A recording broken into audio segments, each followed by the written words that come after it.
காவல்துறை அவர்களுக்கு வணக்கம். இப்போ பாருங்கள், இந்த ரோடு இவ்வளோ சின்னதாக இருக்குது. இந்த இடம் இது 30 அடி ரோடு. இதில் எவ்வளோ வண்டி நிறுத்திருக்கு. அதே இந்த பக்கம் பாருங்கள், இந்த ரோடு எவ்வளோ பெருசாக இருக்குது. ஸோ முன்னாடி இருக்க இந்த அம்மா இந்த இடத்த ஃபுல்லாக இது பண்ணிக்கிட்டு எங்களுக்கு வண்டி உள்ளே விடாமல் மிஷின் எல்லாம் ரோட்டில் போட்டு இது பண்ணிக்கிட்டு குப்பை கூட, இதனால் நைட்டில் எங்கள் வண்டியெல்லாம் எலி கடித்து ரொம்ப பிரச்சனையாக இருக்குது.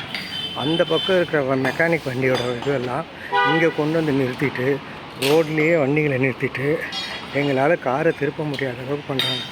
இந்த மாடியில் நின்றுக்கிட்டு எங்களை அசிங்கமாக பேசுகிறதும், போகும்போது வரும்போது ஏளனமாக பேசுகிறதும், எங்கள் அம்மாவெல்லாம் தப்பாக பேசுகிறதும் ரொம்ப கஷ்டப்படுத்துகிறாங்க.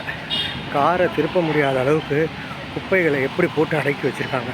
இதை கேட்டால் நாங்கள் தப்பானவங்கன்னு சொல்கிறாங்க. இதை கேட்க போன என் தம்பியை தான் அவங்க கெட்ட வார்த்தையில் பேசி கட்டிப்பிடிக்க வந்தான்னு சொல்கிறாங்க. கடை எங்கே இருக்குது? ரோடு ஃபுல்லாக ஆக்கிரமிப்பு பண்ணி ரோட்டில் ஃபுல்லாக எல்லாத்தையுமே போட்டு வச்சுருக்காங்க பாருங்கள். இதில் ஏதாவது வண்டிகளால் கரெக்டாக வர முடியுமா? நீங்களே சொல்லுங்கள். இதை கேட்டதுக்கு எங்களை தப்பாக பேசுகிறாங்க, அசிங்கமாக பேசுகிறாங்க. இதுதான் எங்களோட நிலமை. ஐயா, நீங்கள் தான் காப்பாற்றி கொடுக்கணும்.